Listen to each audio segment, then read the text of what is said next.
Welcome to Well Good Movies, the podcast for film fans by film fans.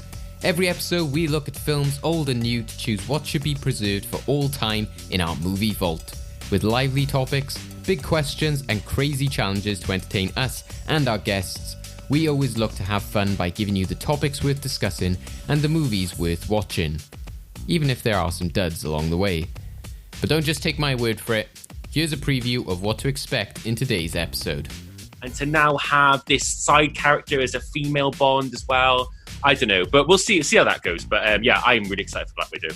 See, I'd argue the thing I'm most excited for is No Time to Die. Has nothing to do with the film. I'm just sick of watching that f***ing trailer over and over again.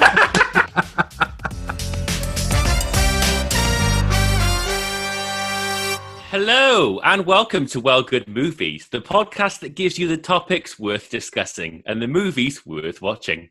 I'm your host, Daniel Cullinane, and I'm joined, as always, by my co-host, the one, the only, Mr. Joe Richards. Hi, Dan. How are you? And hi, Joe. And as always, we've got two kind of special guests. What can I say, folks? It's been a really slow week this week. I mean, we are scraping the barrel a little bit. But you may have heard their names vaguely somewhere on the internet in some dark territory. But our guests on today's show are the one and only Craig McDonald and David Oscar. Welcome, you guys. Hello. This doesn't feel right. Right, what the hell is going on? Well, guys, this feels pretty right to me, I've got to say. I mean, the roles have been reversed. We've got this the wrong way round. Yeah, Dan, what do you think our podcast actually is? Oh, I thought it was all about Hallmark movies. Oh, sorry. Mate, this is my Zoom call. Why is this your show? Guys, we've messed up. We this is not a good way to start 2021. Right, we're gonna have to start over. All right, reset button. All right, Mr. DeMille, I'm ready for my close-up. Are you not entertained? I am your father. Wait!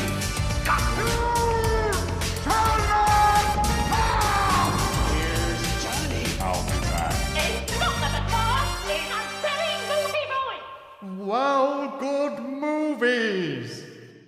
Hello and welcome to Well Good Movies, the podcast that gives you the topics worth discussing and the movies worth watching. I'm your host, David Oscar, and I am joined, as always, by my co-host. I'm going to call him the first movie of 2021 because I think this is appropriate. It's a film that's coming out in cinemas, apparently, but I think this is what Craig is doing in his house right now. So we have the marksman, Craig McDonald, that he's there from his bedroom just watching Boris Johnson with a sniper waiting for his announcement. Hello, Craig. Christmas is now over. Christmas media content ban back in place. Yeah, for everyone who's keeping track at home, we've had a running joke of Craig when he watches Christmas content, so the door is now closed on that for Craig. Literally, I've done as people ask. I waited for the 12 days of Christmas to be over. That's done. I'm now back to normality. Leave me alone with that stuff. If there's a Christmas special in a series, Craig's going to skip it. So sorry, 2021 content. It's true.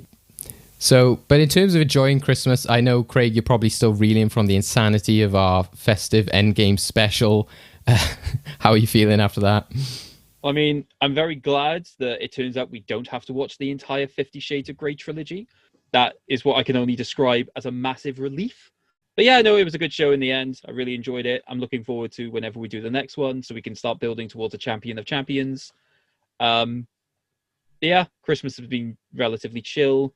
I think the only major thing I was made to watch was the KFC Hallmark Christmas special, Recipe for Seduction. that could have been in the end game in that Hallmark round we had. If I had known about it, possibly, but it's really weird. It's basically this, essentially a love triangle develops where a girl starts falling in love with Colonel Sanders, who is her personal chef, after only ever meeting him once. And then it somehow escalates into the mother trying to kill him and her gay best friend. It's a really weird story. That sounds so strange. But then, yeah, not surprised from something that's like debuted online, and it's the kind of stuff we've had with Christmas on the Square and Netflix specials such as that. I mean, I do recommend it because it is hilariously stupid. Yeah, myself, I've been using the chance to catch up on some Christmas films that I've never seen before. So finally, I think I've talked about it the last 2 years. I've finally seen Arthur Christmas. Oh, a damn lass. What did you think of it in the end? It was all right. Great. Great. So I was expecting some absolute narrative from you there, Dave, and just... No, it was a very sweet, charming film, but I was surprised how derailed it got in the middle. It turned very chaotic, but I did love the beginning. It was a very nice Aardman animation, but yeah, lost its way a bit. Today, we are now in 2021, and on this show, we like to have variety. We like to have different sort of episodes, and while we always like to have fun and craziness, it is a film podcast, so we feel that we do need to talk about what is happening at the moment in terms of cinema, in terms of film releases, because it obviously affects what we're talking about. We don't want to just ignore everything that is happening. So we thought today we'll start the year off by getting that serious stuff out of the way, by talking about the future of cinema and reflecting a bit on how a tough year it has been for film in 2020. So as you heard at the start of this episode, we are joined by our two good friends, Joe Richards and Daniel Cullinane, to mimic what Dan has, called us in the past. The same goes out to them. They are our second favorite podcast duo. I'm not sure if, in our heads, my first one's probably Joey and Snooky. I don't think I hold ourselves in high esteem. Thanks for coming back on, Dan and Joe. Thank you for having us. Hi, guys. Shemai. So, yeah, it's, we've collaborated a lot in the past, and like I said, it was perfect to have you guys on because, like I said, you're two of the people who I know who probably go to the cinema the most and, like us, keep up to date with all the news. And on your show, the Dan and Joe Film Show, you review weekly releases, you talk about film news. So how have you felt the podcast has gone for the whole of 2020? I know the last time you were on the show, apart from the endgame special, which we did, but last time we saw chatted and everything was back all the way in June. So there we were talking about a bit of the struggles and getting used to the internet and that kind of stuff. But I know you recently did your sort of end of year show, and you said about being proud of everything you achieved. So what are those sort of feelings as a whole after completing an entire year podcasting? Yeah, it's been a strange year. I think it's been a really good year for us. Obviously, it's the first year of our baby, our newborn. It's 1 year old. I cannot believe it. And we started off in the most gorgeous, luxurious studio. It was amazing. Champagne on tap, VIP access. We had it all. We were living the life. We felt like we were living in the Hollywood Hills. And all of a sudden, come March, the COVID hit. And we were reduced to going into our studies, our basements, recording like this. And then my dad's study, it stinks of Stella Artois 24/7. I can't get rid of the smell. But no, it's been a strange year. I always say universally it's been a bad year, but not necessarily a bad year for everybody. And I think, you have to make the best of it. You got to make your lemons out of lemonade. And I feel like we've done that. And even though we haven't got our studio, and who knows, we may one day be able to go back to the studio. We've invested in new equipment, new microphones, and I feel like the quality of our content has just got better and better throughout the year. But yeah, it's been hard. I think, I can't remember the last time we watched a triple bill on a Friday night at the cinema like we used to do. Those memories I treasure so much because I don't know when that'll happen again. Even when cinemas reopen this year, which they will, I'm sure, very, very soon. I don't know whether there'll be that flow of films like it was a year ago. But yeah, I think it's been a great year. I'm really proud of what we've done. And it has been challenging. We've had a lot of Netflix movies, a lot bad, some good. But yeah, it's been a wild year. What about you, Joe? You guys were ahead of the curve on that, to be fair. I always respected, Joe for getting through those Netflix movies, even before it was this is all we've got. Joe was still I'm going to watch these, even those. So, yeah. Oh, yeah, there's definitely been a lot of trash appearing on Netflix, but, we'll probably get into it a bit more later on. But I think, there are hidden gems in there as well. And there's certainly a couple of films that Netflix have pushed out over the last 12 months, which I think have been terrific, and I think it kind of makes the trash worthwhile, and it really, I think, kind of puts Netflix in a good position going forward, saying if this carries on, at least we've got some good content there available for people to kind of get involved in. But I like Dan said, I'm proud of the show. It has been difficult, and over the past few months as well. Just getting guests and getting people to interview has been a real kind of task, a real chore. We're dealing with a lot of people from studios even, who we're in the middle of kind of talking about getting somebody, a director or an actor on the show, and they themselves don't know when this film is going to be out. For example, we've got something lined up with Studio Canal, hopefully in the next couple of months, for a film called Supernova, starring Colin Firth and Stanley Tucci. Now that was due for release back in October. We had everything lined up. We had screeners, so on and so forth.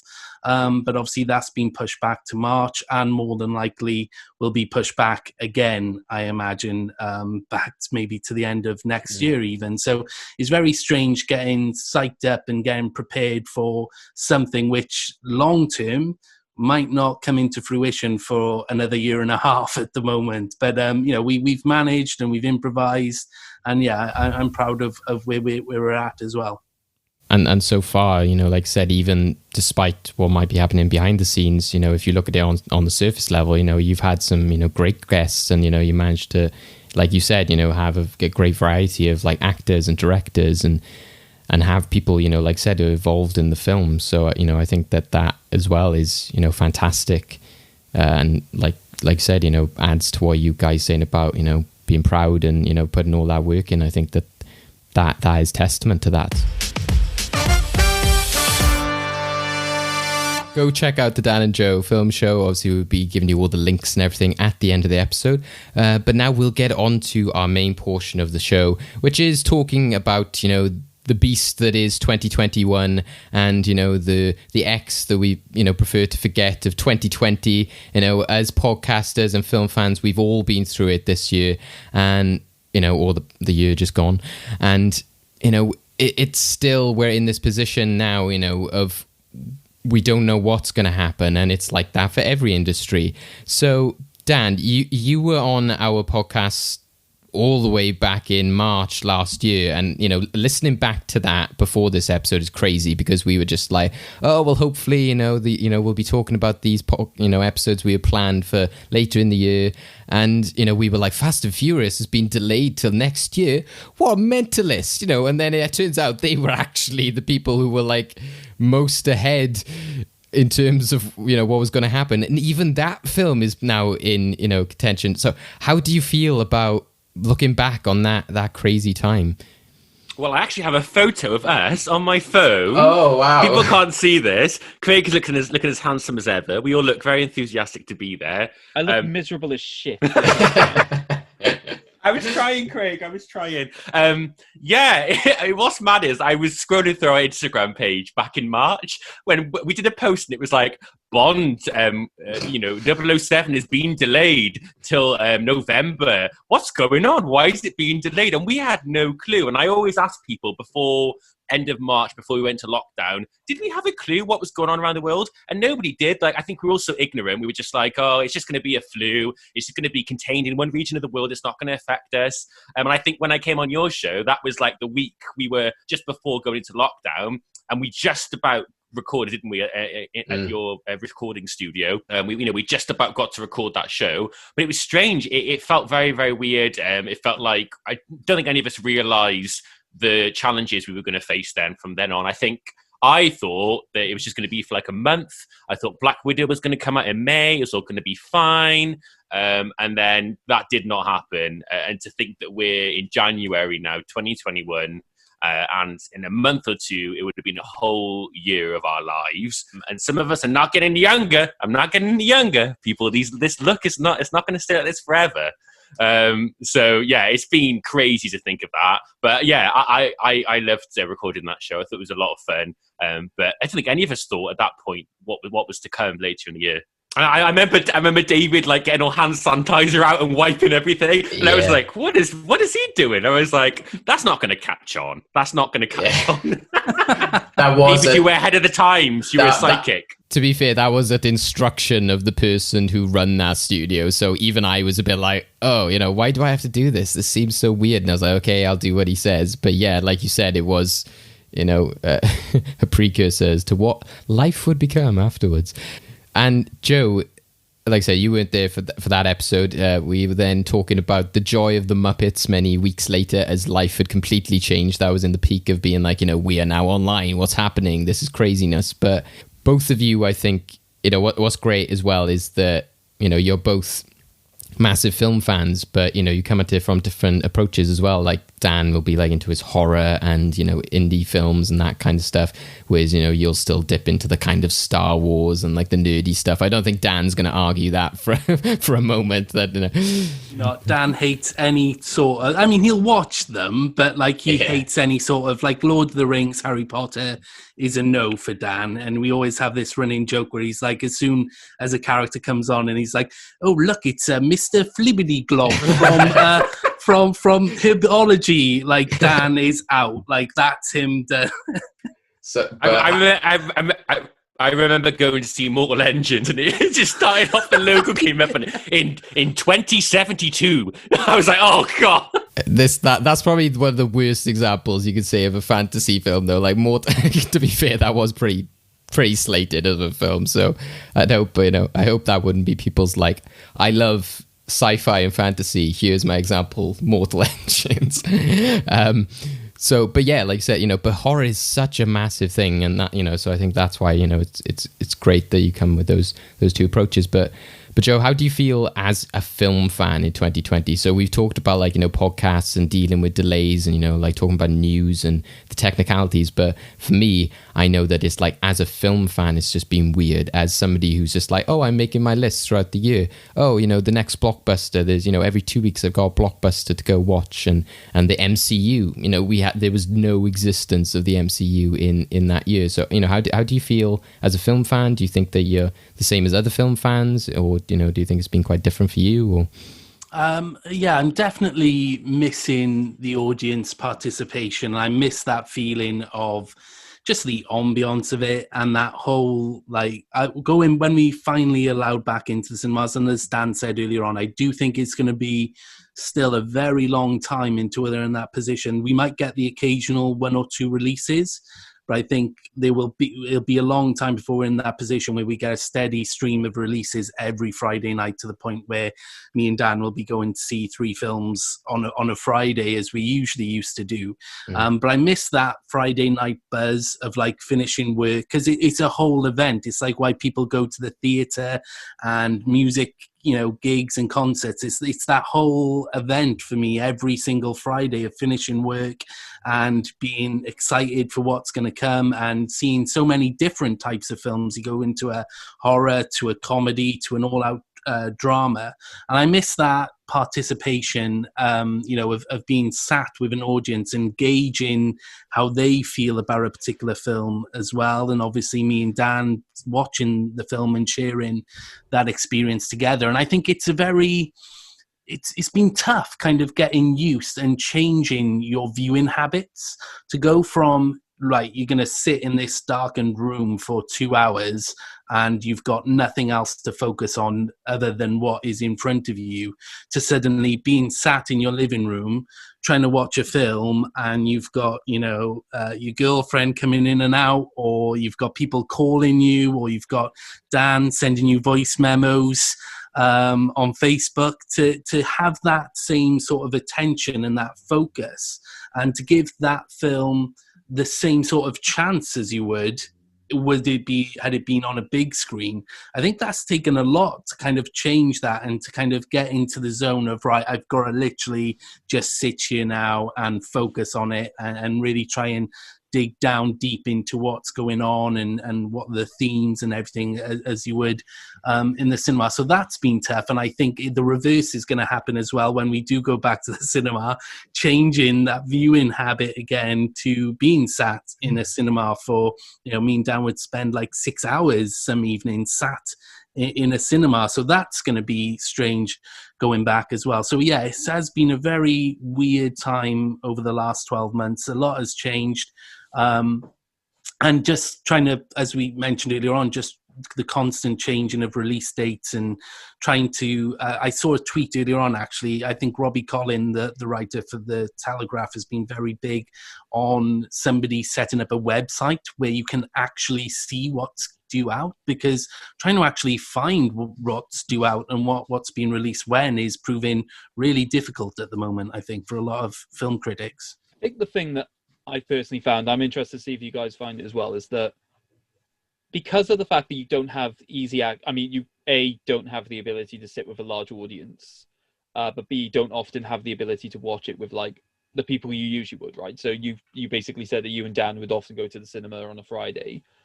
I found that watching films this year has just been a lot lonelier than I've ever been used to, and I was just wondering if other people think that. I think the only thing I've been able to do to sort of combat that is agree with like a friend here or there. Like I've been doing it a lot with Kiara, for example.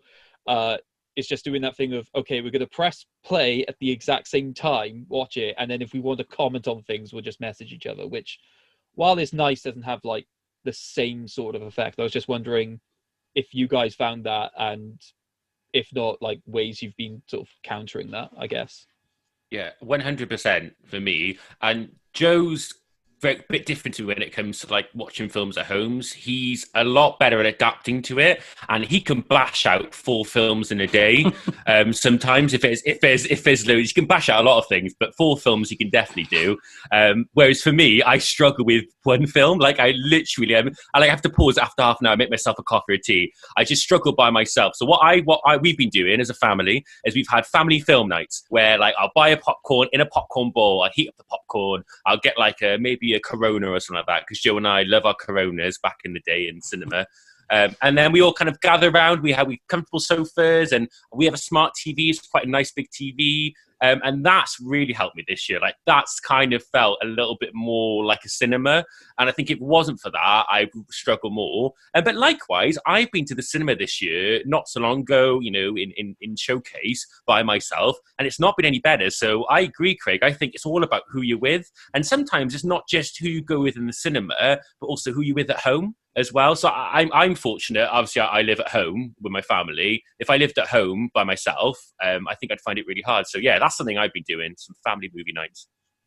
And I think you've definitely hit on something there, Craig. And I think it's been interesting. Obviously, Disney Plus announced and have implemented that kind of watch along feature on their site, where you can literally just stick a film on and watch at the same time. And I think that's a really neat and nice idea to bring people together. Like Soul was out on Christmas Day, and I can imagine a lot of families who couldn't be together or would usually go and see the Pixar together as a group would take advantage of that to watch it together, sort of separate together. So it's definitely been lonely, and I do miss going with Dan. And it's just interesting as well, because sometimes your reaction can influence other people's reactions as well, right? And like I could be sat there and I can see Dan like hating a film completely or like enjoying it, and like I'll be like, right, I know for a fact that he hates this, and vice versa, I'm sure. But right now it's been quite interesting for the podcast, actually, because whereas before we'd go into a podcast and I'd know exactly what Dan thought of a film, now I kind of have no idea going in. So that it's kind of that aspect of it has been quite interesting, I think. And I really miss when the film is over and we walk out and there's this awkward kind of walking out, and then Joe will go, I'm just going to go to the toilet, and I'll go, okay, Joe. And I'll wait outside, and then Joe will come out and I go, so what do you think? And he was like, oh man. And then he'll kind of let rip. But I love that kind of minute after the film where like if you hate a film and you feel you don't want to say that you hated it because the other person might love it. And then sometimes, like Joe says, we inform each other. So maybe I'll spot something in the film that Joe hasn't seen, or likewise.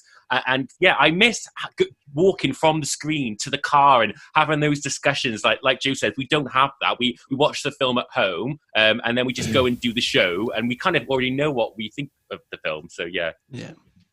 Yeah, that's definitely something we share. It's like that journey and like the car. And sometimes me and Craigie will be, as soon as the doors close, we'll be like, right then, what the hell was, oh, like, oh my God, it's, it can go one of two ways. And yeah, it's true. Like what a lot of you guys were saying during that, because my last cinematic experience was thankfully Wonder Woman, which feels as if I was like me and Dan and Craig getting in the studio just before lockdown. It was like getting to the Wonder Woman screening just before everything becomes shut down all over again. But I think what you said earlier, Joe, is true, is that during that screening, again, it wasn't that many people. A lot of the people I knew there anyway, so, I knew they were going to be well behaved. But there was like this couple not far from the screen, and it was like parts in the film in which they were just constantly like, what's he doing? Oh yeah, I don't know. Who's he? And they were just constant, and you could tell they must have been at home watching things together and going like, who's he? Where did that come from? And you could tell they were just there thinking they were at home, and they were like, oh, this doesn't matter because there's no one else here, kind of thing. You could tell it was like they had brought that back. I was almost as if I was like, guys, just talk a normal volume, because it's actually more annoying that all I can hear is so I prefer if I just heard it, rather than this like annoying, little whisperiness. But yeah, the distractions and everything is very true as well.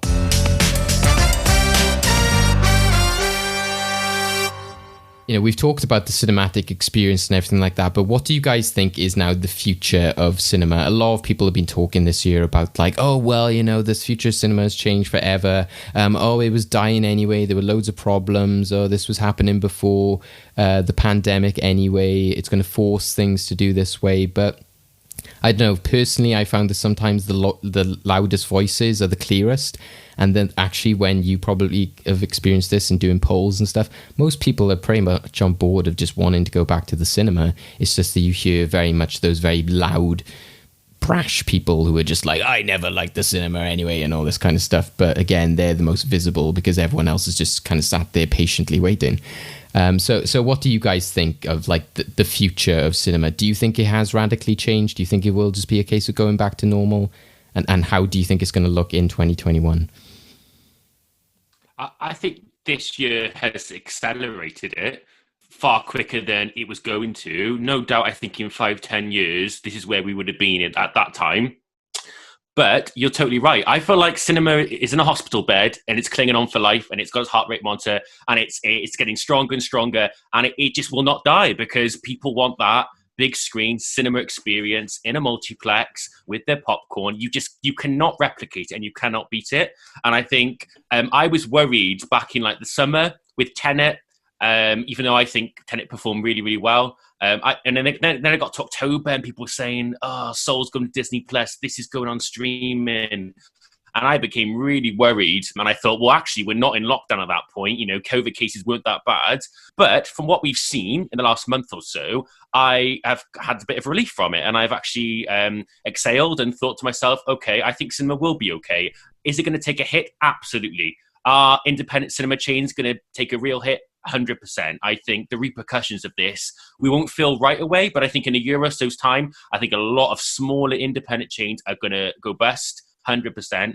But I do think the bigger chains will be able to push through. They might have to close a few sites, but I don't think cinema's going to die. I think that's a very vague statement to make anyway. What does that even mean? But I think a couple of things the last month that have really helped. Wonder Woman performing in America, it's done incredibly well. The best opening since March. Despite the fact that it was put on HBO Max on the same day, proving to people that people would rather go out and see it on the big screen. And whatever you think about Wonder Woman, and I know there's been some really not good reviews about it, I'm glad I went to watch it in the cinema, because for me, I just couldn't imagine watching it at home. So that helped me. Black Widow, that surprised the heck out of me. Disney announcing that it was going to get a theatrical release, because I thought to myself, it's going to go straight to Disney Plus. Obviously, they believe in that.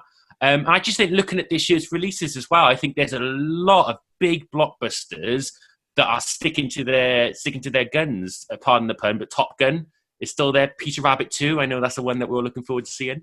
Monster Hunter, James Bond, Black Widow, like I said, all these big blockbusters, they have to be seen on the big screen. They can't be sent to streaming. So yeah, I think it's definitely accelerated it for sure. what was inevitable, really. But I think in the long term, I think cinemas aren't going to die. I think they'll take a hit like a lot of industries, like, you know, the hospitality industry in general. But I think it's going to bounce back. And I think after a year of people being stuck at home, I can see now, once the releases flow through, once we get the big releases that entice people and make them want to go back to the cinema, I don't know, I'm feeling hopeful. And I think there's evidence to show that. I don't think this is just me being optimistic like I was a couple months ago, because I have been very wrong in 2020. I was like, oh, it'll be fine. The summer will be here. The sunlight will cure everything. And I was very wrong and I was very scared. But looking at Wonder Woman and Black Widow and how we're like the worst part of this COVID now. People say it's worse than it was back in April, and seeing how they're performing. And again, they're not reaching huge figures, but bear in mind, we're in a pandemic and it's still, Wonder Woman still performed like 17 million in its opening weekend in America. I think that's incredible. I really do. So yeah, I think cinema is going to carry on. I think it'll have to adapt. I think it'll have to give people a different experience, a luxury experience. I think they're going to have to get luxury seats and kind of, I don't know, they're going to have to think of a new strategy, I think, because unless you've got those big films, people aren't going to rush out. I think prices need to drop. I think paying £12 ticket is extortionate. And I think they need to find a way of doing that. Maybe doing more kind of limited cards or passes like that. So yeah, I think they just need to adapt, really. But, you know, I like streaming. I think streaming will always be there. But sometimes people just want that extra kind of cinema experience. Yeah, a lot of you said, you know, what you said there is true. And it's like you said, I think there's so much you can discuss there as well. Is like prices dropping or like experiences changing. I think undoubtedly that's like a big takeaway from it. And I was kind of like stuck up at the start of it, being like, oh, what people are on about, you know? And I was like, well, actually, do you know what? And, you know, I kind of was reminded of it by myself, by your actual cinema trip. I was like, well, you know what? Actually, me and Craig go to the cinema we go to because the one that's literally around the corner from my house is literally like a 25-minute walk. I had enough of, because it was a crappy quality and it was like sitting in there, you know, I was on the floor most of the time, and I was just like, you know what, I can't be arsed with this, you know, I want a better cinematic experience, so I'm going to go miles out of my way to do that. So I was like, well, yeah, you know what, actually these people have got a point. And I imagine, and from what you hear about it in America, I think it is very bad, especially probably in some places if it's like right in the city and that kind of stuff. But I don't know about like the whole, it's harder to say whether they'll now go, this is now a luxury experience and you're paying for this big experience, so prices are now higher. That's what I'm worried about. Whereas, like you said, I think what worked for them before this was bringing prices down. You know, the whole £5 ticket thing with like View, and then Odeon went on board. I think that was really important, but I hope they can cling on to that. Because to me, I think paying to see it at home should be the more premium experience, because it's like I am paying. It's kind of like if you paid for a private booth at something, you know, you wouldn't pay cheaper for the private booth. You are paying more, you know, a lot of people are complaining, oh, $20 is ridiculous, $30. I'm like, well, no, you're paying for a luxury at home. And I hope Hollywood doesn't take this as, oh, we now have to make PVOD cheaper. It's like, no, that should be, if anything, more expensive, especially when cinemas are open, because they are paying for that luxury to get it early, to get it at home, to have it in the comfort of their own home. I think it's perfectly understandable for people to argue, oh, we should get both. But if you do, there should be that more expense of paying for that, because at the end of the day, you shouldn't pay more for when you're in a room full of like 50, 60 people and you're like in a small chair with lots of people around you, etc., etc. No, I think, yeah, I think, like Dan said, I think the adaptation thing is, you know, adapting to the circumstances is going to be key to the future of cinema. And I think pricing is going to, off the back of what you said, David, I think pricing is going to be key. I think as soon as it was announced that Trolls World Tour was going to be released onto PVOD, I mean, that was the film which, you know, sort of kind of opened Pandora's box. I think once that happened, I just had that feeling like Pandora's, once it's open, you know, you can't close that permanently. And I think there's no kind of going back completely now that you know, films are kind of being released and people have gotten used to having films like Trolls available to watch on release day in the comfort of their home. But the pricing thing again comes into it, because if you're a family of 5 and you can rent it for 48 hours for, you know, £20, that might work out cheaper than going to a cinema, even if it's £5 a ticket or whatever. The future of cinema, we're definitely going to have this issue where I think a lot of studios can potentially use it to their advantage. The whole kind of streaming on PVOD at the same time as in the cinemas. You look at a film which was released a few months ago called Host, and it's one of the kind of biggest surprises of the year. And that kind of took an opposite approach. It was released, it was made on a tight budget in lockdown. It was released onto PVOD. Everybody kind of watched and thought, this is creepy watching it at home. And it's kind of had the opposite effect. It was briefly before the last lockdown released into cinemas because people wanted to experience that on the big screen. And I think there's like a mid-level in kind of range of films which I think could benefit really well. I think if a studio takes a look at it and says, Monster Hunter with Mila Jovovich or whatever, that's not necessarily going to make millions at the box office. But if you release it on PVOD the same time as you release it in cinemas, people who are sat at home might think, yeah, I'll check it out. And it might do well for films like that. So I think the pressure, and I think the thing which won't change are the tentpole films. I think, as Dan rightly said, Disney Plus sticking to Black Widow theatrical release, that makes perfect sense. And I think those are the films which are going to be the biggest draw for audiences back into the cinema. Because I was having this conversation the other day with my better half, actually, about Avengers Endgame. And I was thinking, could you imagine if Avengers Endgame was due for release in 2020? No way would Disney ever put that on streaming, because it needs that. And that's one of the best kind of theatrical experiences I can remember in recent years. So I think cinema is safe in that you're going to always have your Black Widows, you're always going to have your James Bond films, you're always going to have your Fast and Furious movies, which I think will strictly go to cinemas. And I think cinemas will be safe in that respect. It's a question of whether or not studios can use it to their advantage and maybe prop up a few middle-leveling films and maybe make them greater successes than they usually would. Obviously, Warner Brothers announced their full lineup of movies going to HBO Max for 2021. And what's interesting is they've already sort of reversed that decision in some instances, because Dune was a big one, and Denis Villeneuve was not happy with them putting it on streaming. He made that film for the big screen, and the biggest thing he could possibly have said to Warner Brothers to make them change their mind was franchise. And he was like, if you put it on streaming, you are killing the possibility of a franchise. And I think that's why they're now kind of turning around and going, oh, well, maybe we'll take that one out and put that back on to the big screen. So I think cinema will always be safe, and there will always be a place because of those films, the franchises, and people will be drawn in. But in terms of the independent films and the middle level films, they might suffer a little bit, but studios, if they do it right, could use that to their advantage to kind of make more money on those, I think. I also just think in terms of like immediate prices of cinema going back into some form of normality, I think they'll have no choice but to reduce prices there, right? Because at the end of the day, they're going to have to focus on getting people in first.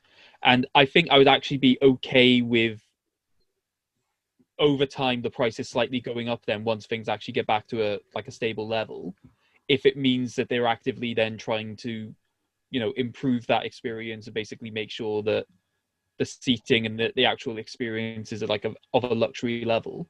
Because then at least over time, if you see the prices going up, you've already bought into that level of experience and think, yeah, this is probably still worth it. But I don't think we have anything to worry about, at least within the next year, in terms of prices. When I say next year, I mean from the point at which they open. We will have nothing to worry about for the next year because they're probably still closed. And you're probably right, to be fair. But I think that's a good point, and I think they'll definitely. I've sat in some screens and the sound quality has just been dreadful. And I think part of the problem is home viewing systems now. You can get a good, decent home viewing system for a reasonable price. And I think, if you buy a decent enough soundbar and you buy yourself a decent enough television, you can basically replicate, sometimes I think I've gotten better sound off of my telly than I have in some cinema screens that I've seen. So I think cinemas definitely going forward are going to need to make sure that they're hitting that bang for your buck and they're giving that great quality for a decent enough price, I think, to kind of keep people going back. Because I think if I go back on my first cinema trip and the screen is all fuzzy and it's not in the correct ratio, which has happened before as well, where it's like you're missing half of an image for like half of the film and the sound's awful, I think I'd be like, well, do you know what? I'll wait and watch it on my telly. So I think they're definitely going to have to up their game. You have to turn the lights off yourself. I know I had to do that once before. Yes. I was like, why am I doing this? Why am I turning the lights off? Yes. Mate, can you just turn it off for me? Thanks. Yes. It was. I went out there once. It was like the lights on off, and then I just saw them press a switch. I was like, oh, I could have done that. And I was like, but I think. And what you said, Joe, is also true. And I think what's good now is the creators are coming forward. And I think that was kind of, you can understand maybe early in the pandemic is that they don't want to be there like ragging on studios and cinemas. But I think it is important now that they start to come forward, and stars and filmmakers. Hopefully they're not too money orientated, but money does make the world go round, and as a lot of people say, it is show business, but that does move a lot of things as well, so in the case of things like Dune and other films, they have like, if the film earns over 300 million, or if it earns $1 billion, then a director will get like so much of that, or they'll get a bonus. So rightfully so, then they're like, excuse me, how do I get that bonus, which is in my contract now that it's now on a streaming service? So again, they're like, oh crap, yeah, we didn't think of that. I think like James Gunn is apparently really angry, like really, really angry about the Suicide Squad. And I can understand that, because you watched that preview of HBO, what was it called, DC Fandom, and it looked like such a cinematic experience. So yeah, I can't imagine that being on the small screen. And I think while a lot of people do say, oh well, I've got this setup at home and I have this home cinema experience, and to me, yeah, I do have that setup at home, but to me it's because I want to replicate the experience I had, not so much replicate what I could be having. So when I watch Avengers Endgame on 4K, I'm watching it like, oh yeah, this reminds me of when that like massive explosion happened, and like, oh yeah, I can see that thing, and I remember seeing that in IMAX. I never go there thinking like, oh, this looks so great, it looks just like it does in the cinema. I'm only thinking that because I saw it in the cinema. Whereas when I've seen other blockbusters throughout this year, I'm like, oh, that looks good, and my surround sound's doing a good job, but it's a shame that I didn't actually get this experience originally like they do when they release like films from the past and that kind of stuff. And I think a lot of people have mentioned that, and that's why I think that's a big argument for cinemas not dying, like Dan said. It's not even about the tech or anything like that. It's about, you remember the experience because you remember, oh, that's the time that, I went with so-and-so. That's the time where, I had to turn the lights off. That's, that's the time that I went to go and watch, what's that viewing, they have the OEP day at Odeon, and I told a few people about this, which I was not allowed in for some reason. They're like, sorry, you're not an OAP. I was like, what? And I was, but like, I remember Judy, the film, and seeing that film because of that experience. And that's a big part of it as well, is that it makes the experience, is like who you saw it with, what time of day you saw it in, like all of that. And I think that's a big thing for people as well, even though they might start watching things at home. Well, a family's going to be like, yeah, we plonked the kids down for 5 minutes, but did it give us a nice family night out? I think that's a huge thing that people aren't touching on, is that it's not just about cinephiles and people who like going to the cinema, but it's also like families. That's something a family can do together. That's a night out for a family, or for even a couple. I remember many times, I remember Pirates of the Caribbean, because like that was one of the few times it was me, my mum, and my dad, and that really happened, because it was always a kind of like, oh, I'm working, you take him this day, and that kind of stuff. So I think that's a big thing that'll make cinema alive as well, is that it is something to do for a family, that kind of thing as well. That's actually an experience that I also miss as well. There was definitely a time in my life a few years ago where I would use late night cinema showings of random films as sort of like a way of basically getting me through dark times. So there'd be times that like late at night, I can't sleep or whatever, and just don't really want to do anything, and just seeing that there's like a late night showing of a really obscure film, and just going to see it, just thinking, yeah, this will just get me in a different environment for a bit. And they've been really pleasant times. They've been some. It's the only time I've been able to enjoy being in a cinema literally on my own, or watching a film completely on my own because of that different environment as well. Like it's meant that I've watched films like Me Before You and The Secret Life of Pets. Again, films I never would have watched otherwise, but because it's that idea of just brand new environment, it's just been like a weird, encouraging thing where, like, at home where you have the ability to access anything and everything, you probably are going to be more willing to just fall back on things you already know. So, because I think that's been my trap during lockdown as well. I haven't watched as many like new films or films I've never seen before as I should have, because I've just been falling back on like the things that I know out of comfort. Because I'm trapped in that environment. I'm just like, well, I don't want to take too much of a gamble. Yeah, well, a lot of people say that as well. They will have that, like, I love going to the cinema in the afternoon and having that, you know, it feels like, what do they call it, like bunking off school kind of thing. You know, if you go to the cinema midday, it's that aspect. And didn't somebody say that on your cinema special, guys, where they said they had like OCD or something and it helped them to focus more on the films? I think it was Whales in the Movies. Is that? And I was like, I never thought of that. I was like, you know, thinking about people who might have like, you know, a condition or something, and that isolation helps that. I was like, oh yeah, that's quite an interesting way to think about it, because sometimes you think the reverse about, you know, how they would need to be at home because of certain things. Yeah, definitely. And I think we said it on a show when it was announced that Cineworld was closing, and we had Anna Smith, film journalist, on our show. I said at the time, I remember I went to see Saint Maud a couple of times. I managed to get a couple of screenings in of Saint Maud before Cineworld shut permanently. And I remember being there and seeing a guy who I used to serve back in the day working in WH Smith's, and he was obsessed with coming in and buying like the newspapers which had like DVDs of any sort of random films. And for him, and I always see him in Cineworld, and for him, cinema is a sanctuary. And I think that's the important thing to remember as well, is that for a lot of people, it's a safe place. It's a place to escape to. And I've certainly been in those positions as well, Craig, where I'd been going through some tough times. And, you know, I remember, for example, me being in the kind of throes of a massive breakup, and me sitting in a cinema and watching La La Land, which probably was not the best film to watch while going through a breakup. But like you said, David, that film now will always have that kind of tie to that moment in my time, in my life, and being sat there and watching that and just escaping for 2.5 hours, 3 hours in that case, and just kind of switching off from all the problems. And it sounds cheesy, but switching off from all the problems in, you know, outside of those four walls, just for even the littlest bit of time, can make all the difference in a person's life. So I think that's an important thing to remember as well, is that, you know, we're not just talking as film fans, you know, cinema is an important place for some people, and an important escape.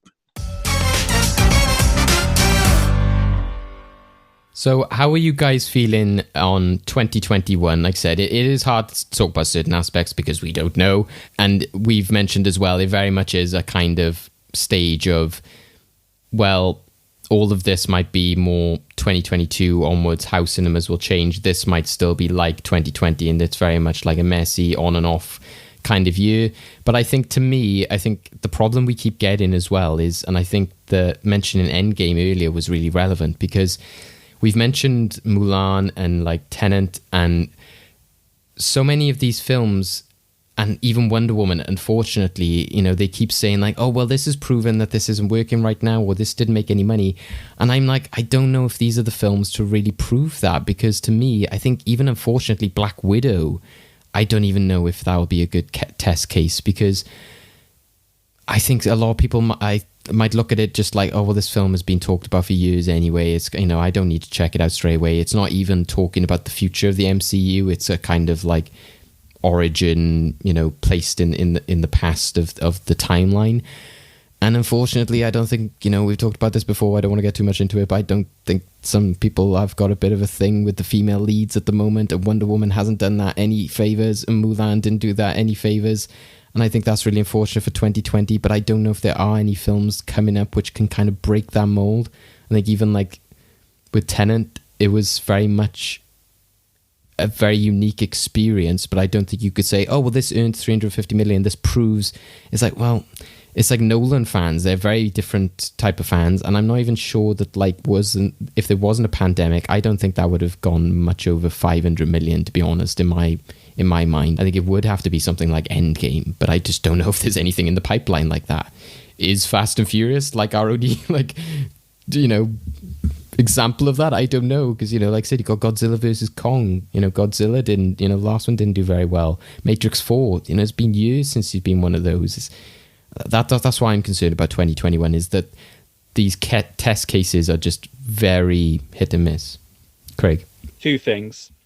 One, I think Black Widow actually does have potential, because I think it has one thing that the other female-led films don't necessarily have to such a degree, which is a massive historical precedent, right? Because Black Widow is a character who has existed within the MCU for, let's face it, basically a decade at this point, right? And there have been calls for literal years for her to have her own film, in ways that, like, the other scenarios you described just don't, right? Nobody was asking for a live action Mulan. And I think people just saw a Wonder Woman sequel as like an inevitability.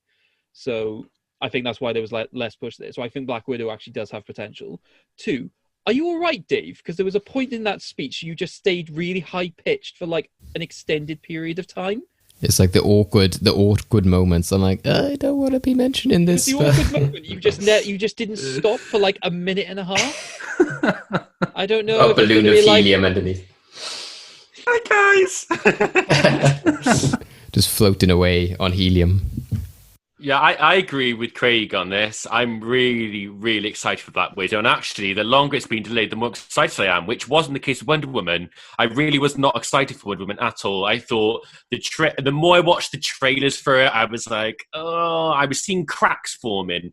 Every time I see the Black Widow trailer, I get goosebumps. I cannot wait, because Craig's right. There's something different about Black Widow, and that is obviously Craig said about the history behind it and kind of the phenomenon and how much fans are pushing for it. But it's MCU. Nothing could touch Marvel. I'm sorry. Like I like DC. I really do. I really like Birds of Prey. And that was a female-led film that I think did well, but other people would argue. This has got an MCU franchise behind it. And think about it. It's the last film since Endgame, isn't it, really? Yeah, I think so. Far From Home. Endgame was it? Far From Home. Yeah, Spider-Man Far From Home. So it's been a long while, almost 2 years since that came out. So yeah, I think it's going to be a lot of excitement behind it, and I think it has got the MCU kind of seal of approval. I think it's going to do really well, and the fact that it's just staying in theaters excites me quite a lot. And yeah, it's interesting to see how Bond does this year. Again, people say to me, what are you most excited for? And they think I'm going to say Bond. I don't know. I'm more excited for Black Widow, I think, than Bond. I think, again, the more I've watched that trailer, I'm seeing like cracks forming. And yeah, I think the whole direction of this new Bond, I don't know, I'm not really with it. I think we've had, like David said, a lot of female-led action films. We had Birds of Prey, Mulan, Wonder Woman, Black Widow, and to now have this side character as a female Bond as well, I don't know. But we'll see how that goes. But yeah, I'm really excited for Black Widow. See, I'd argue the thing I'm most excited for is No Time to Die. Has nothing to do with the film. I'm just sick of watching that f***ing trailer over and over again.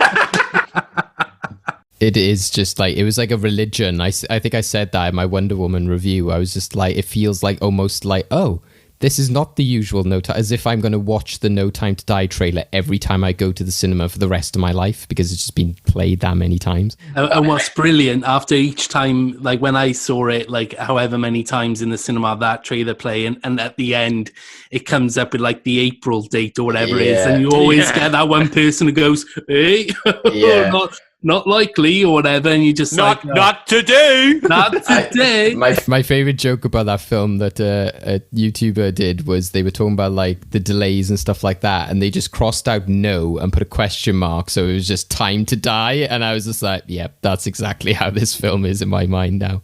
Oh no! So Have I Got News for You made a post ages ago, which was basically saying 007's License to Kill is extending to the cinema industry.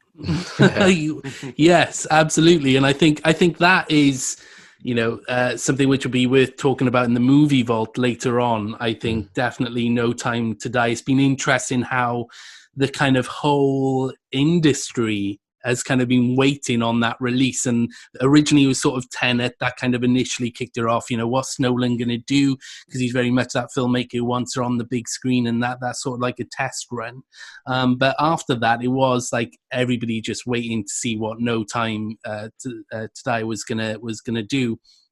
And I think I'm agreeing with you a little bit on here, David, because I think that is the film which is going to be the real test. I think that of Black Widow, I can totally see where you're coming from. I'm not sure if that's got the appeal for mass audiences, like you said, the same kind of appeal at least to something like Endgame or even Spider-Man. I think even if Spider-Man was the next one, I think that would definitely draw people in.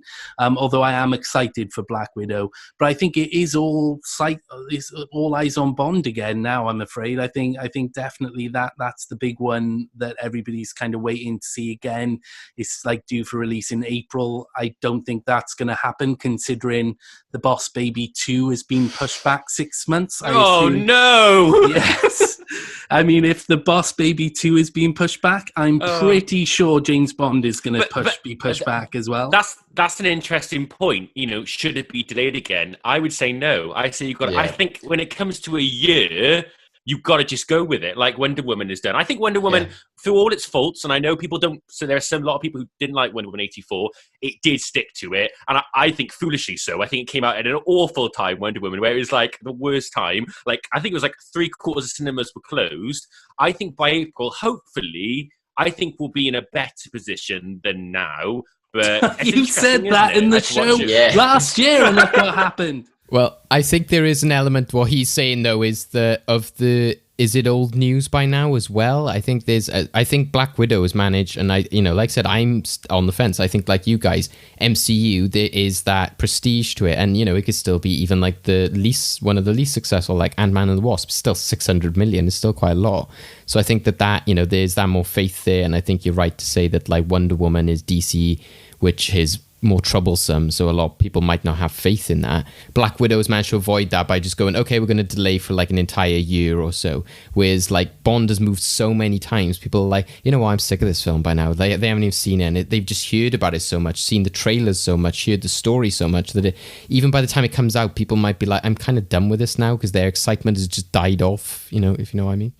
I think the other thing that Black Widow's got for it is the fact that given the amount of content that the MCU is planned on putting in terms of like the individual shows on Disney Plus, they're still going to have like such a presence in people's mind, but it's still going to be to an extent to which, because we know that they're good at making content. I still think that's going to be a driving force to push people to want to go and see their next major cinematic release, right? Which I think Black Widow will be able to capitalize off of, because they have the ability to now release, because like WandaVision is out. I think of this episode's release, it will be out. Like, for example, I think it's like literally the first day. And then what shows are like after WandaVision? Falcon and Winter Soldier, Ms. Marvel, there's so many. So yeah, that is a good point, and that's the marrying of streaming, and so that's very much their aim, is to be like, oh, you need to watch the shows and you need to watch the films to understand what's going on. So that's a good point. I also think even outside of Disney and Warner Brothers, well, it is Warner Brothers, but I think, like you said, Joe, earlier, is like the fact that you've got like films, like I'm looking at the list now, you've got like Cruella. It's like, again, people might be like, oh, another Disney remake, and again, these things are just repetitive, and people are kind of over it before they've even come. Like Jungle Cruise, it's like, who really cares about Jungle Cruise? But where something like Dune is like, that's a new franchise, and that could be like, oh, some people are like, oh, that's different, that's new, that's something I've never seen before. So I think like something like that is, even like James Gunn's Suicide Squad, that's at least I'm completely redoing the Suicide Squad. It has nothing to do with the previous one. It has nothing to do with any of the DCEU. So it's like these franchises that are new and promising. And I think that's what's good about 2022 and stuff, is that hopefully we'll get a bit more of that, not just the dregs of the kind of, that we've had from the last year, etc. Definitely. I think the issue with Bond as well, I don't think it'll ever go to streaming, because obviously I just don't think there's a place for it. I don't think there's any way to put it, and I don't think any streamings. I mean, I think there were rumors that Apple tried to buy it for like 300 million, and that or however much it was, and they were still like that's not enough money. So I don't think they'll give it easily to any sort of streaming service, and I think it's got nowhere else to go but the cinema. And I agree. I think at this stage now, I've had spoilers, given to me in the press, just by pure accident, like just looking on my phone and someone's like, "No Time to Die spoiler, this happens," in the headline. And I'm like, great. That's one of the downsides of obviously this taking so long to be released. What I'd love to see is a film come out of nowhere, which kind of focuses on word of mouth and that communal cinema experience. So I've got what I'd love, and what could be a dark horse, just putting out there, A Quiet Place Part 2. Because the first film, Dan's laughing, the first film was such a sleeper hit. And it was such like a film which sort of came from nowhere, and everybody was just like, just word of mouth. It was one of those films which everybody was going to see, and we're on the edge of our seat the whole time. And we went to see it, and everybody was like sat in silence the whole time. And part 2 was due out like literally a week before the first lockdown. I had tickets to go and see it. And I think a film like that, which kind of gives people those memories, as you were saying earlier on, David, about cinema being so tied to our memory, and thinking, oh, remember when we went to see A Quiet Place, and like how great it was, how tense it was, how much we jumped and everything like that. I think if you can get a film out like that, which, is sort of, again, not as big as Bond or anything by any means, but can still pack in the audiences, I think. I think that could be a good test run for the studios, and I think that would bring people in. Yeah, and it sticks to that sort of new franchise thing as well. It's not something that we've had for like 10 years or something like that. Some good thoughts there, guys. I think, like I said, it's going to be a very interesting year. It's going to be a very rocky year. It probably is inevitable. I think that we will get delays and, changes and that kind of stuff. Like Dan said, it's just like, oh, I think we'll be all right by April. It's just like, let's not jump the horse, that kind of, but we'll see what happens. I just hope that they stick with this thing, like Warner Brothers said, of like, oh, this is just a temporary thing. And, obviously they're like businesses and stuff. You can't like believe what they say all the time, but hopefully there's enough like, again, maybe even they might put everything on streaming and that works out profitable for the next year or so. But then actually they might start to see after 2 years of that, like, oh, wait, actually, let's bring cinemas back because this is actually starting to make us less money.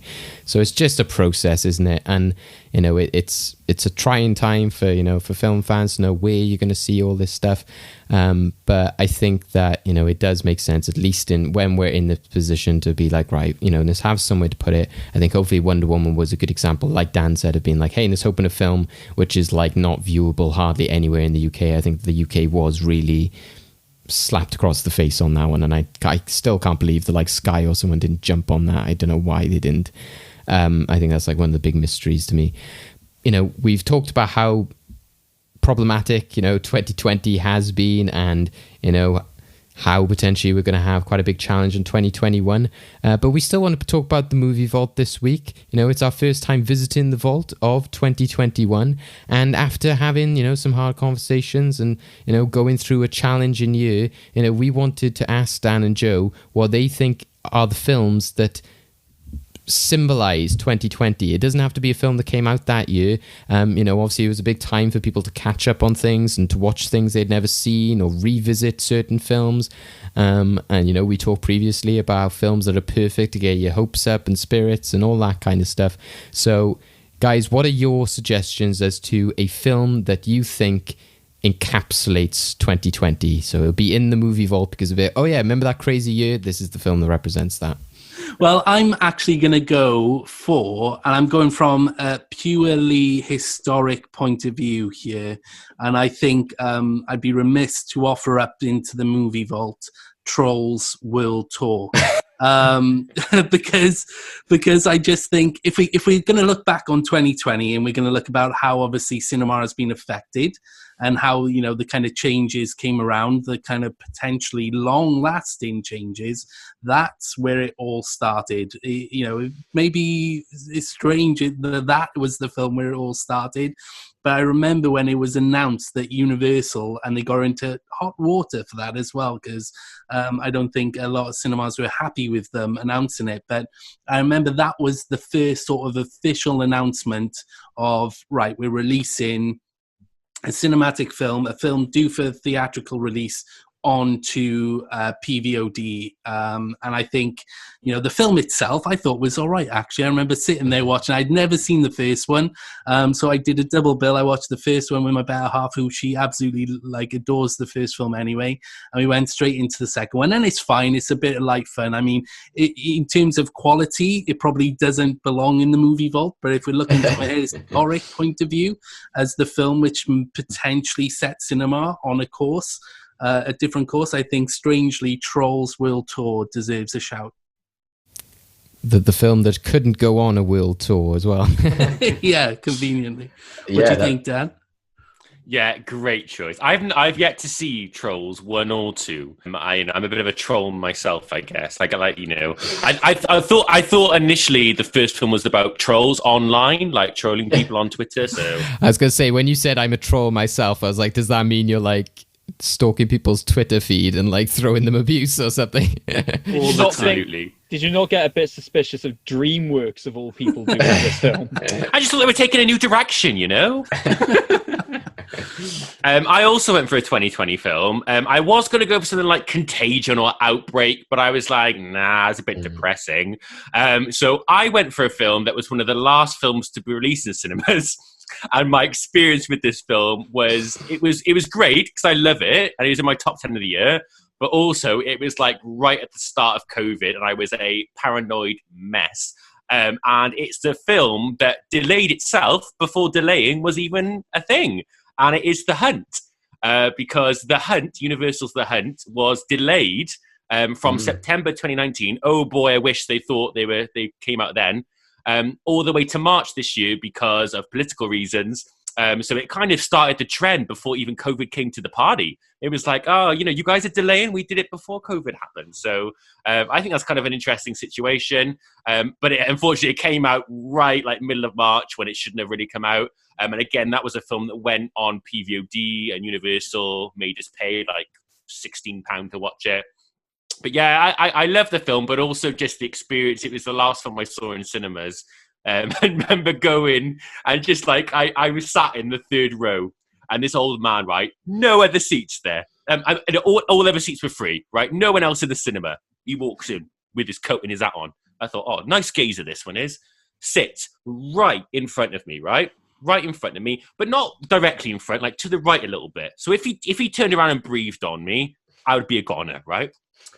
So he sits down. Anyway, the film plays, and I'm a bit nervous. I'm like, oh, should I awkwardly get up and move a few seats back? But then what if he turns around and sees and he goes, oh, why have you moved? And it's just going to be awkward. So I stayed there.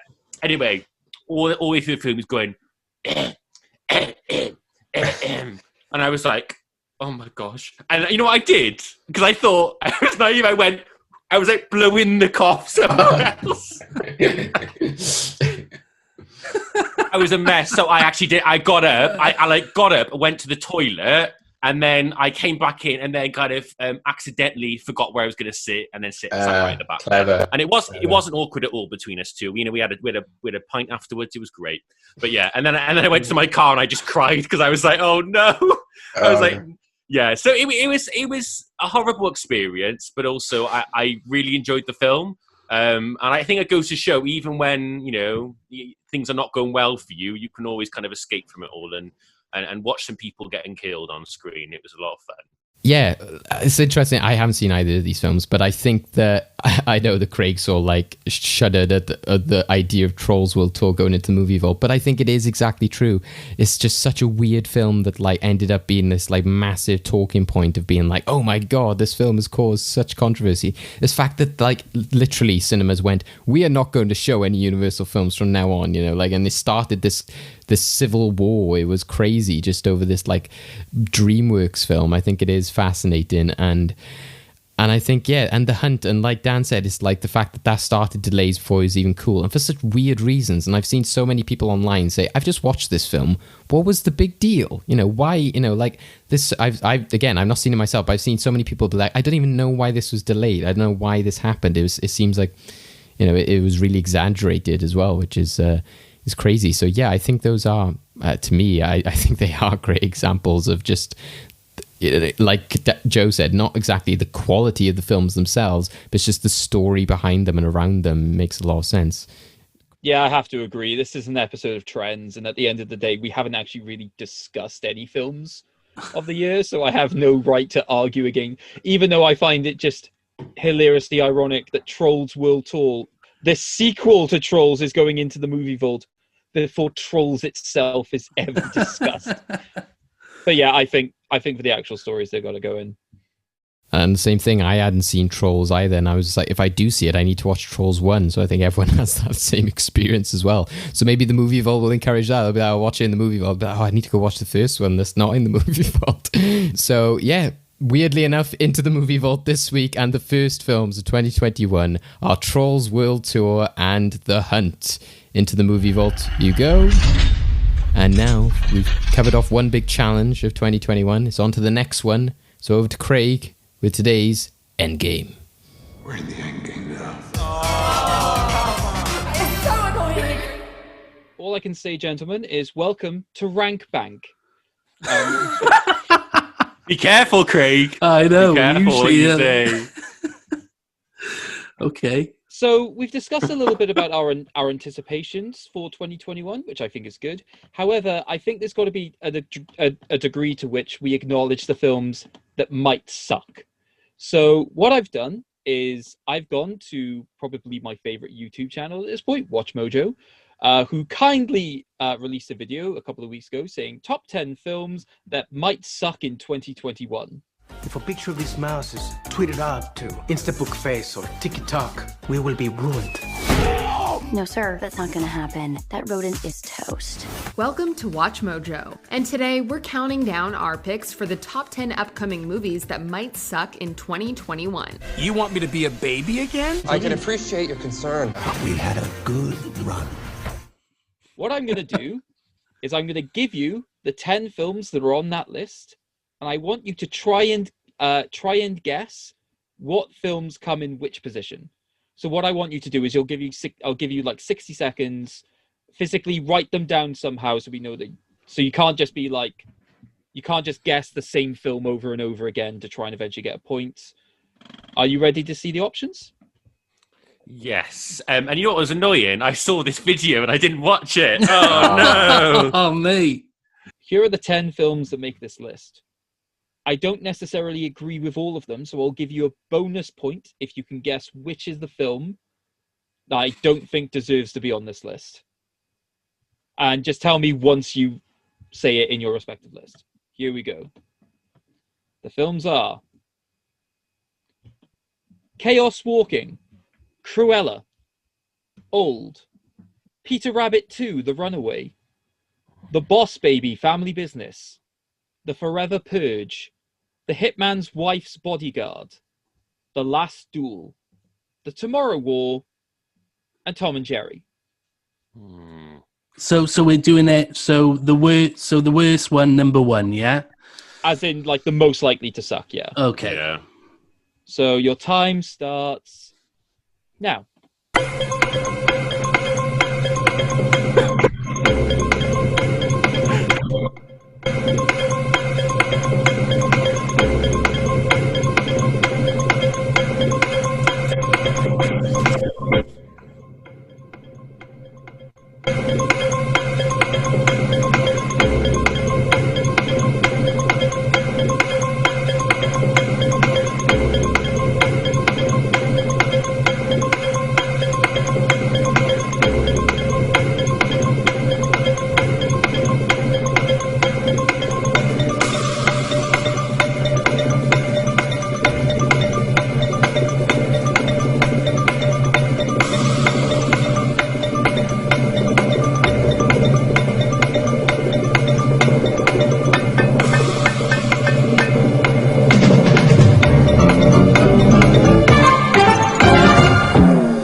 that is time up.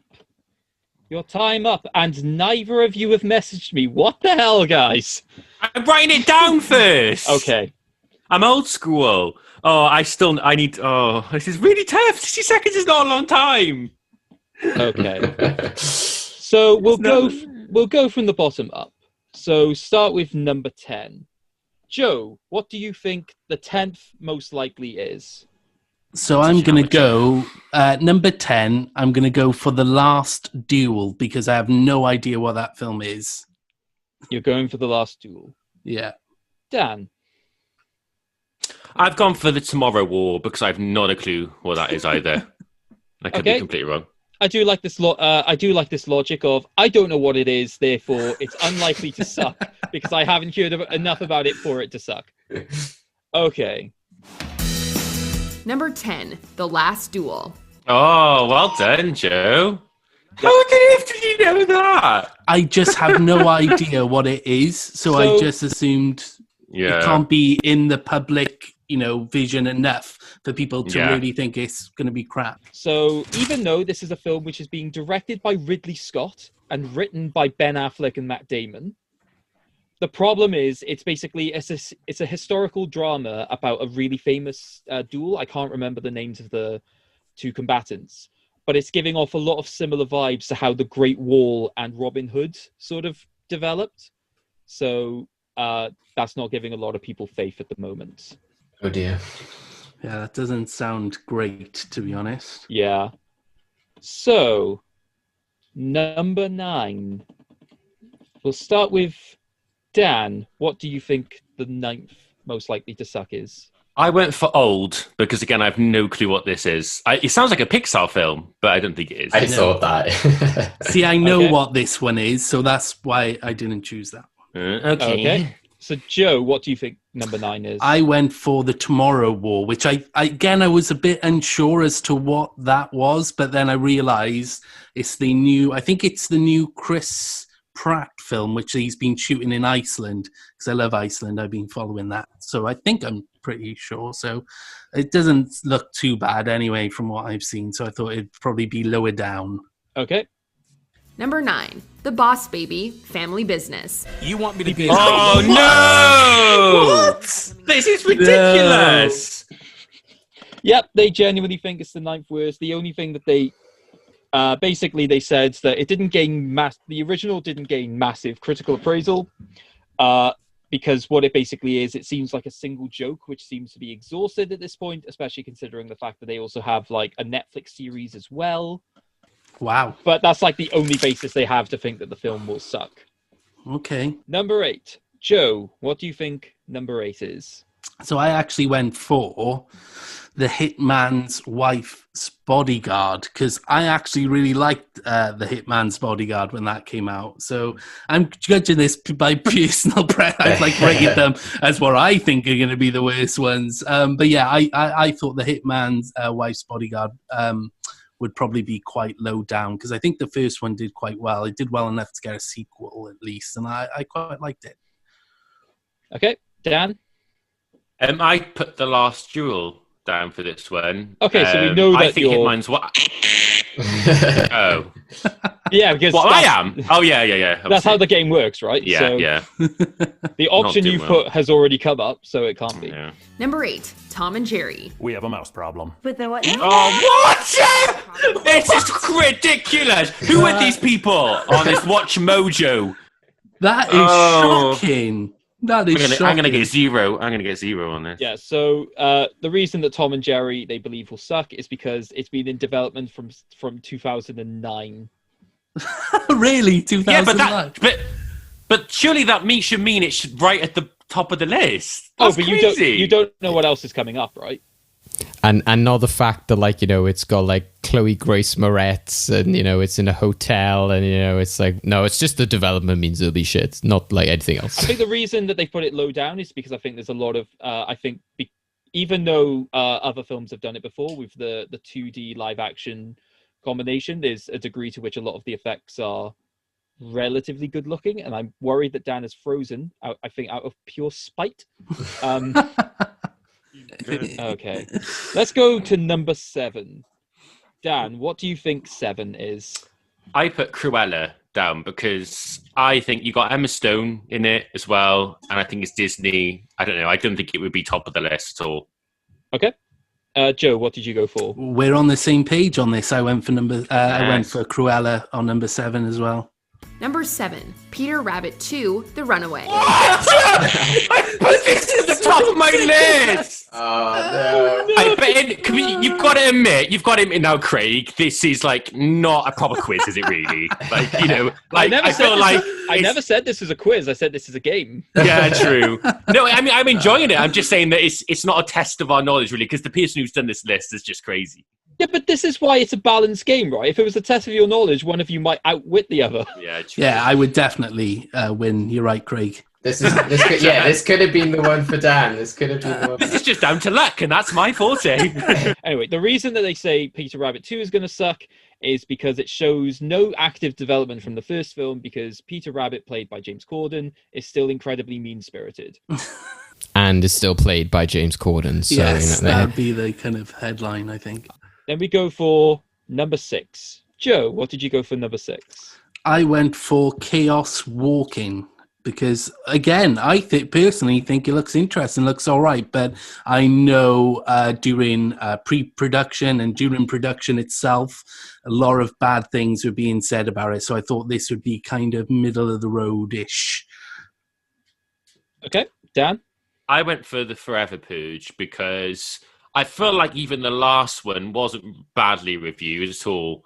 And I feel like Chaos Walking, again, sounds like a broken record this, but I feel like Chaos Walking would be at the top. It's one of those, I think it could go either way, but yeah, I went for Forever Purge.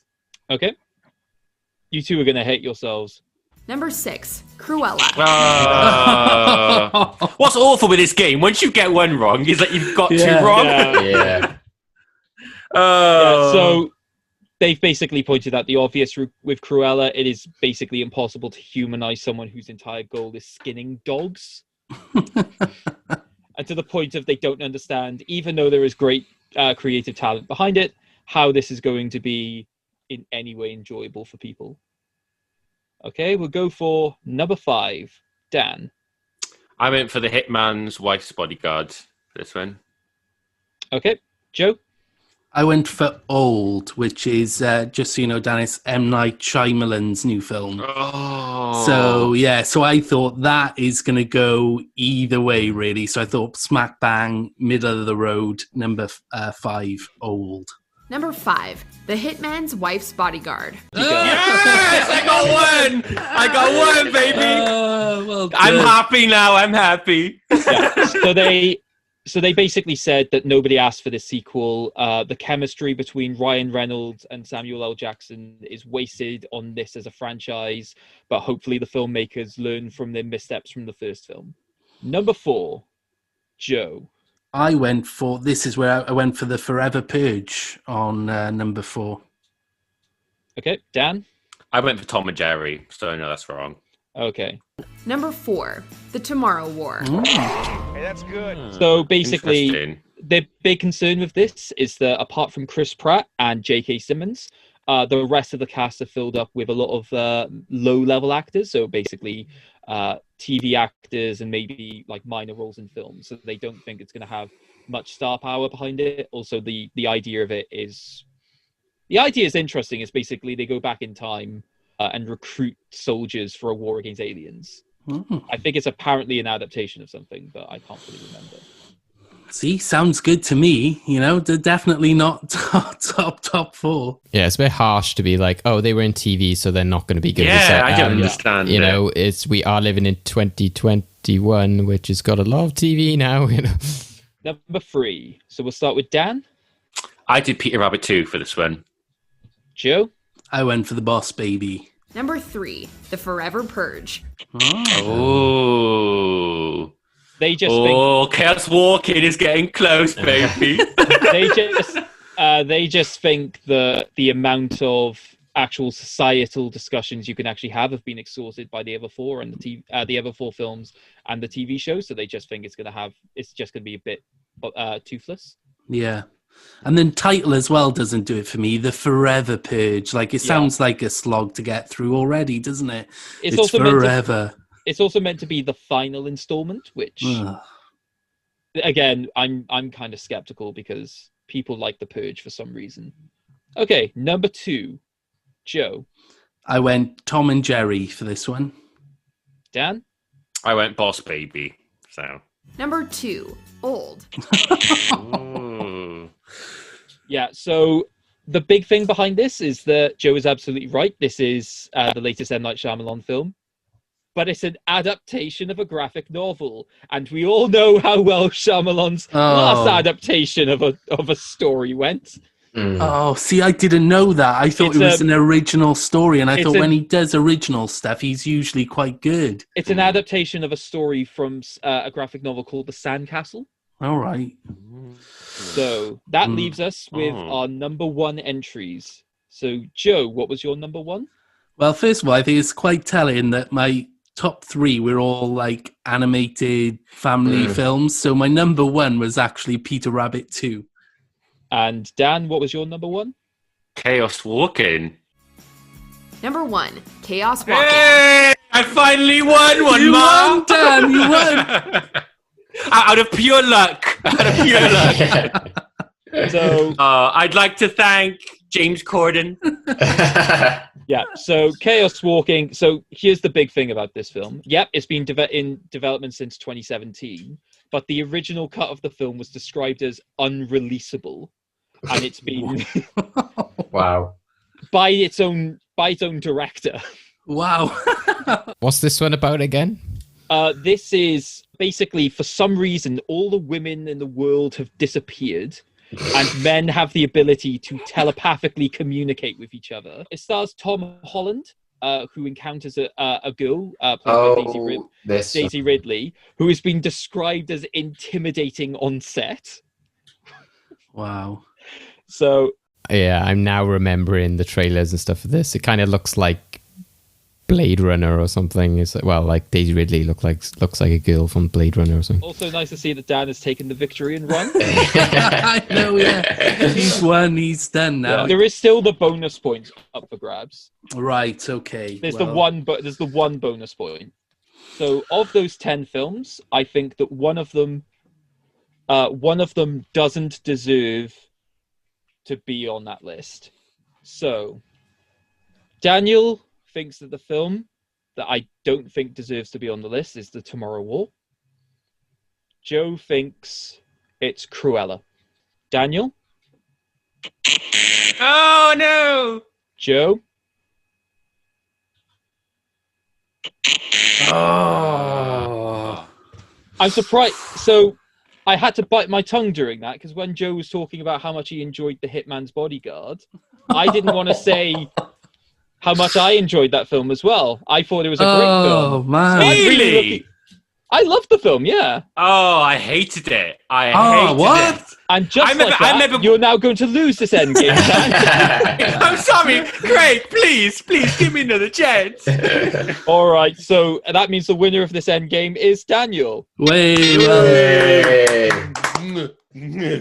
done, Dan. You deserve it.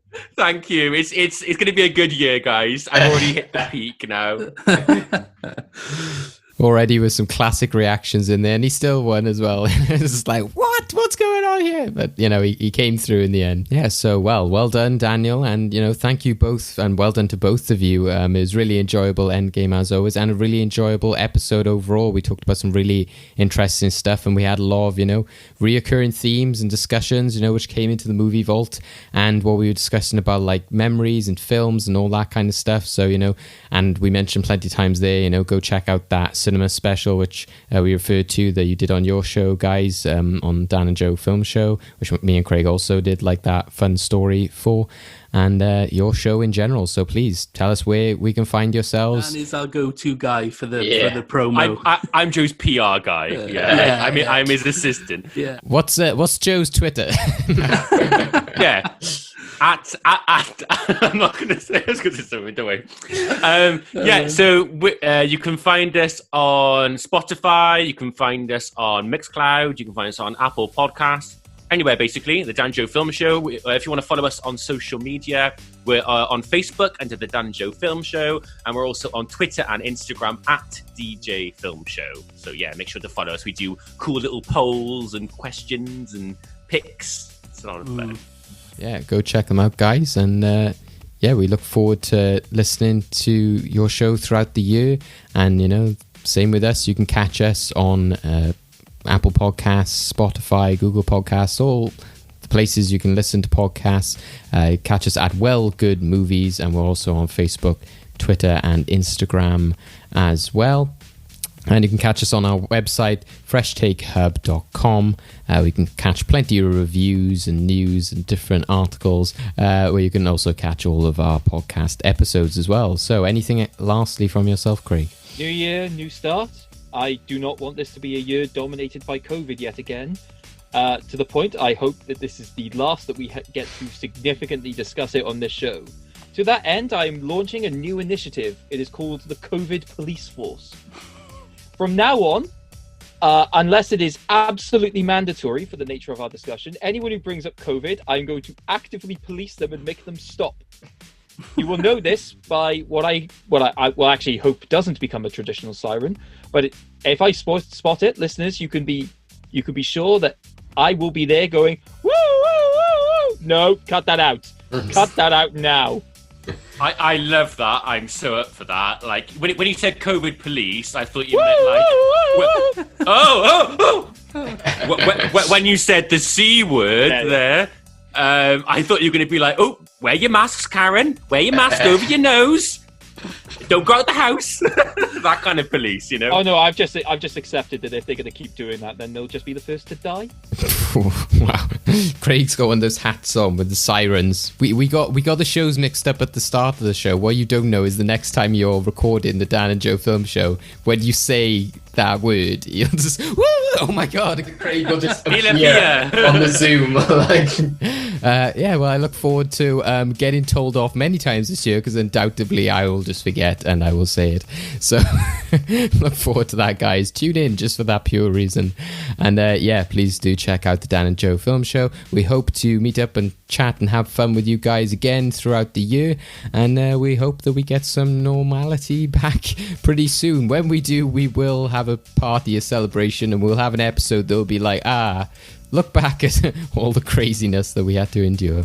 So thank you, guys. Please tell us at home what you think is a film that represents 2020. Do you think that it is Trolls World Tour and The Hunt? And what cinema experiences have you had as well that you're going to miss, or you look forward to bringing back once they're fully operational? So yeah, catch you on the next one, guys, and stay safe. Bye. Bye-bye. I'm gonna get higher now as I'm going on to the podcast, guys.